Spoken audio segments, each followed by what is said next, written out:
찬송 214장을 찬양하며 6월 8일 화요일 새벽 기도회를 하나님 앞에 올려드립니다.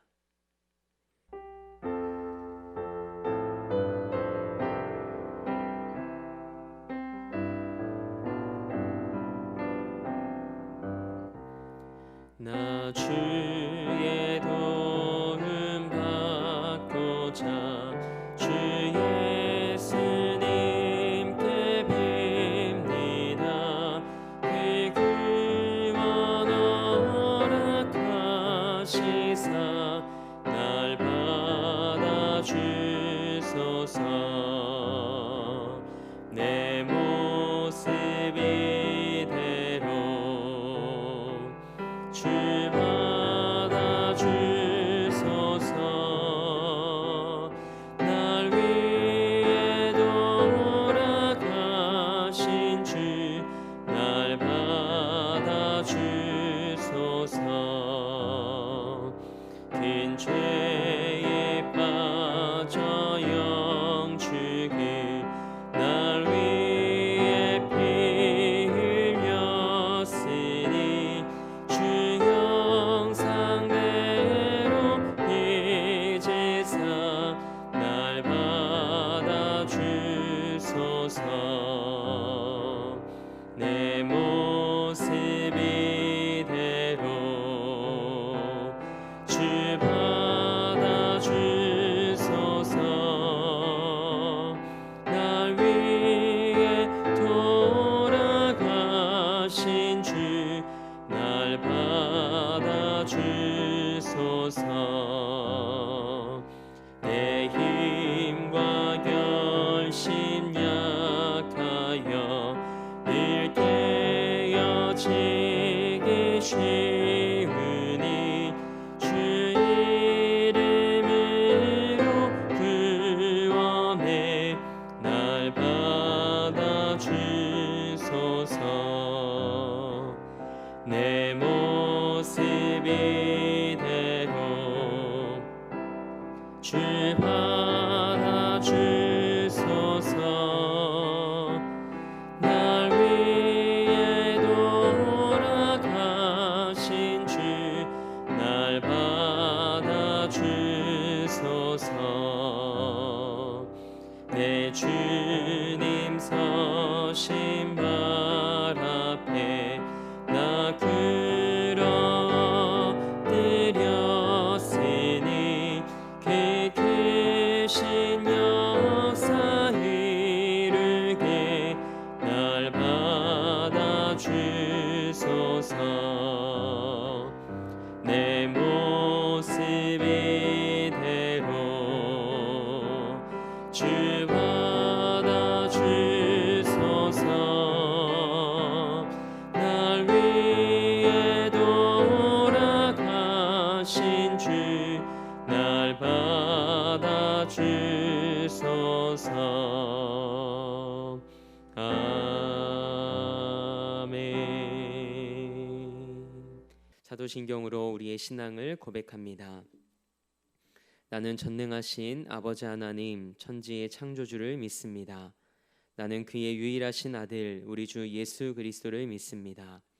그는 성령으로 잉태되어 동정녀 마리에게서 나으시고 본디오 빌라도에게 고난을 받아 십자가에 못 박혀 죽으시고 장사된 지 사흘 만에 죽은 자 가운데서 다시 살아나셨으며 하늘에 오르시어 전능하신 아버지 하나님 우편에 앉아 계시다가 거기로부터 살아있는 자와 죽은 자를 심판하러 오십니다.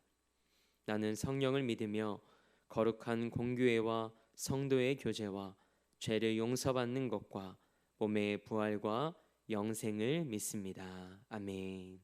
찬송 430장을 우리 힘차게 박수하며 하나님 앞에 영광 올려드립니다.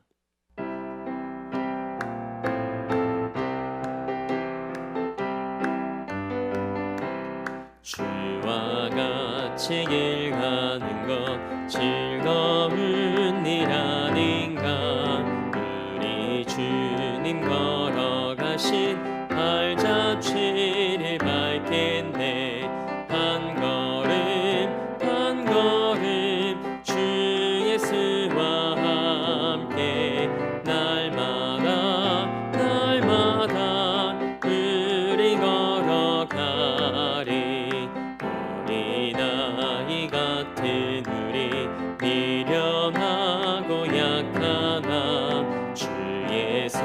손에 이끌리어 생명 길로 가겠네. 한 걸음 한 걸음 주 예수와 함께 날마다 날마다 우리 걸어가리. 꽃이 피는 들판이나 험한 골짜기라도 주가 인도하는 대로 주와 같이 가겠네. 한 걸음 한 걸음 주 예수와 함께 날마다 날마다 우리 걸어가리. 옛 선지자 헤녹 같이 우리들도 천국에 들려 올라갈 때까지 주와 같이 걷겠네. 한 걸음 한 걸음 주 예수와 함께 날마다 날마다 우리 걸어가리. 오늘 우리에게 주신 하나님의 말씀은 잠언 20장 22절 말씀입니다. 하나님의 말씀을 받겠습니다 고백한 후에 저와 여러분 한 목소리로 합동하겠습니다. 하나님의 말씀을 받겠습니다. 너는 악을 갚겠다 말하지 말고 여호와를 기다리라. 그가 너를 구원하시리라. 아멘. 하나님의 말씀으로 새로운 하루를 여는 우리 사랑하는 성도님들에게 하나님께서 그분의 마음과 지혜를 담아주시는 이 하루가 되길 주님의 이름으로 축복합니다. 오늘은 믿음의 또 다른 이름 기다림이라는 말씀의 제목으로 함께 은혜 나누고자 합니다. 포스트 코로나 시대를 살아가는 우리는 답이 없는 시간 속을 살아가고 있습니다. 그리고 답이 없는 길 위에 서 있습니다. 하지만 우리 그리스도인들에게는 답이 있습니다. 왜냐하면 예수님께서 내가 곧 길이요 진리요 생명이라고 말씀하셨기 때문입니다. 그래서 예수 그리스도가 우리의 인생의 길이고 답인 줄 믿습니다. 이 새벽에 예수 안에서 삶의 길과 답을 발견할 수 있길 주님의 이름으로 축복합니다. 모든 그리스도인들이 다 그런 건 아니지만 대부분의 그리스도인들은 선한 편입니다. 화를 잘 내지 않고 잘 참는 편입니다. 그래서 때로는 바보 취급을 당하기도 하고 손해를 볼 때도 있습니다. 그런데 사실 정말 예수님을 잘 믿고 말씀을 따라 살아간다면 세상의 기준으로 바라봤을 때 우리는 그런 모습으로 살아갈 수밖에 없습니다. 왜냐하면 예수님이 그렇게 사셨기 때문입니다. 그래서 그리스도인들 중에 마음이 깨지고 상한 분들이 참 많이 있습니다. 그런데도 마음으로 범죄하지 않기 위해 욕 한 번 제대로 못합니다. 그저 하나님 앞에서 울기만 합니다.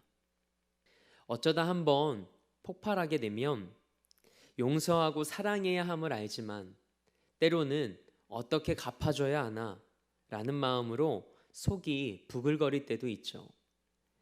그럴 때는 어떻게 해야 할까요? 하나님께 나아가시기 바랍니다. 시편 62편 8절 말씀입니다.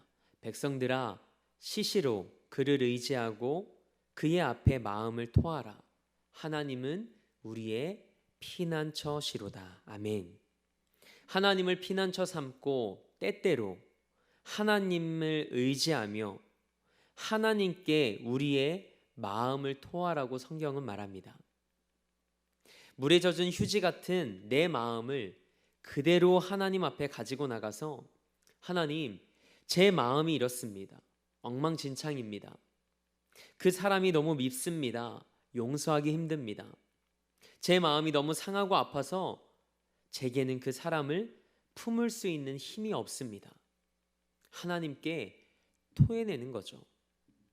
그런데 오늘 본문 말씀은 단순히 내 마음을 하나님 앞에 쏟아놓는 것에서 그치지 않습니다. 그 이전에 먼저 이 마음을 품는 것이 지혜라고 말합니다. 본문 말씀을 함께 읽어볼까요? 너는 악을 갚겠다 말하지 말고 여호와를 기다리라. 그가 너를 구원하시리라. 아멘. 하나님의 자리에서 판단하지 말라고 기록되어 있습니다. 악을 갚겠다고 말하지 말고 여호와 하나님을 기다리라고 말합니다. 물론 처음에는 마음이 너무 무거워서 기도가 안 될 수 있습니다. 뭐라도 해야 할 것 같은 분노와 복수의 마음으로 가득 찰 때도 있습니다. 그러나 악을 갚겠다고 앞서지 말고 기다리라고 성경은 우리에게 말합니다. 성경은 그것이 지혜임을 말합니다. 우리가 하나님을 기다릴 수 있는 이유가 있다면 그것은 하나님께서도 우리에게 그렇게 하셨기 때문입니다. 우리가 하나님께 행하는 악을 하나님이 벌써 우리에게 갚으셨다면 지금 이 자리에 온전한 모습으로 앉아있을 수 있는 사람은 단 한 사람도 없을 겁니다. 하나님께서 우리를 사랑하시고 참으시고 기다리셨듯이 우리도 여호와 하나님을 기다리는 거죠.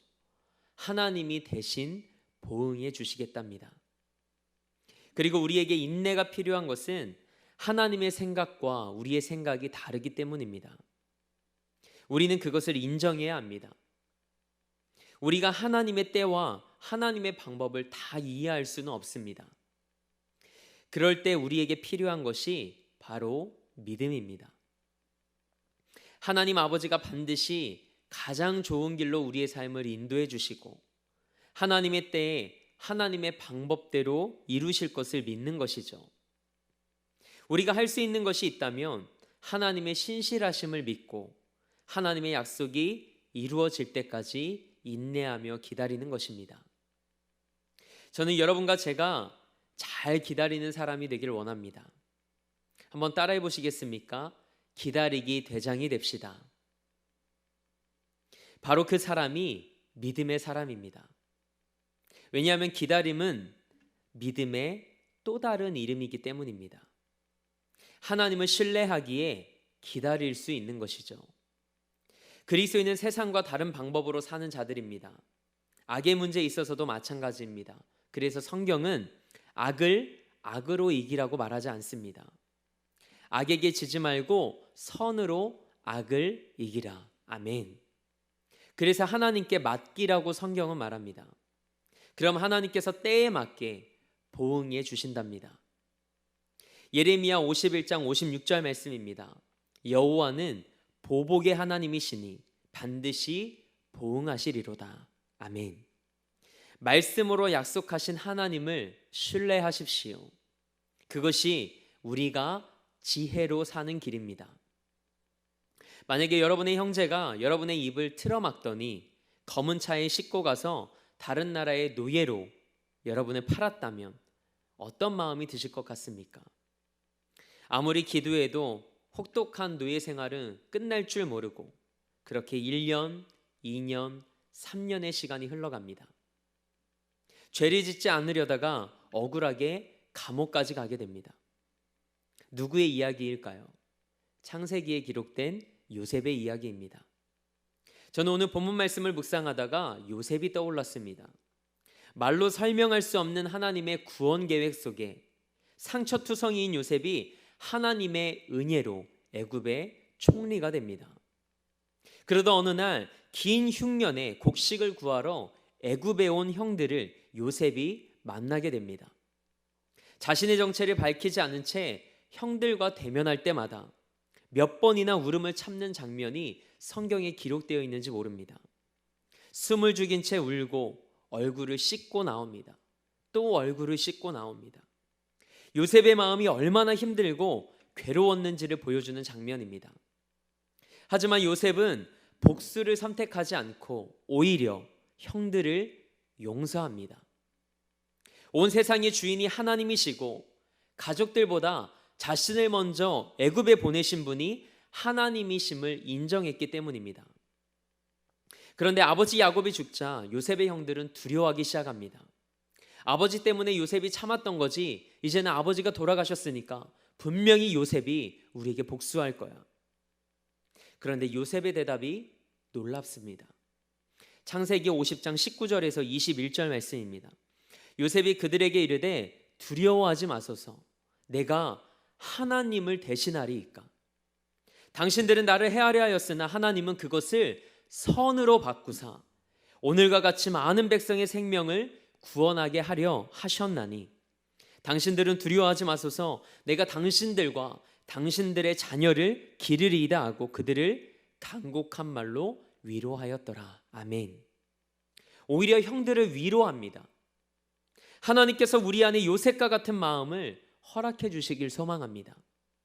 그래서 우리 안에 정말 하나님이 살아계심을 경험할 수 있는 삶이 되길 주님의 이름으로 축복합니다. 혹시 여러분의 가슴에 칼을 품고 있다면 그 칼을 뽑아내시기 바랍니다. 여러분이 가슴에 품고 있는 그 칼은 복수심이 불타오르는 한 계속 여러분 자신을 찌를 수밖에 없습니다. 그동안 원수처럼 여겼던 이들을 용서할 수 있는 힘을 주시길 기도하는 이 새벽이 되길 원합니다.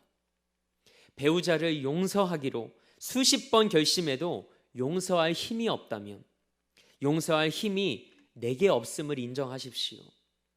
그리고 예수님께 내 감정을 다스려 달라고 기도하시기 바랍니다. 그럴 때 비로소 여러분이 살게 될 것입니다. 내 상처가 치유되고 내가 정말 살기 위해서는 내가 먼저 용서해야 합니다. 기다린다는 것은 우리 인생의 주인이 내가 아니라 하나님이심을 인정하는 것입니다. 모든 일에는 하나님이 정하신 때가 있기에 지혜로운 자는 하나님의 절대 주권을 신뢰하며 하나님의 구원의 때를 기다립니다. 하나님은 다 알고 계십니다. 하나님이 알고 계시다는 사실을 아는 것, 그래서 하나님의 손에 맡겨드릴 수 있는 것, 이것이 바로 지혜입니다. 예레미야가 3장 25절에서 26절 말씀으로 오늘 말씀을 마치려 합니다. 제가 이 말씀을 읽을 때 이 말씀에 여러분의 마음의 귀를 기울여 보시기 바랍니다. 기다리는 자들에게나 구하는 영혼들에게 여호와는 선하시도다. 사람이 여호와의 구원을 바라고 잠잠히 기다림이 좋도다. 아멘. 함께 기도하시겠습니다. 하나님, 시간이 더해갈수록 성숙한 그리스도인의 삶이 되길 원합니다. 하나님의 지혜를 갈망하며 지혜로운 삶과 성숙한 신앙의 인격을 소유케 하옵소서. 어떤 상황 속에서도 하나님의 주권을 인정하며 하나님의 말씀대로 살아내길 원합니다.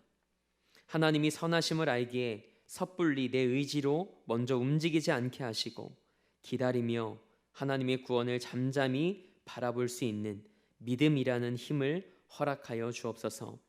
이 새벽에 기도할 때 복수가 아닌 하나님의 마음으로 품고 끌어안을 수 있는 자가 되게 하옵소서.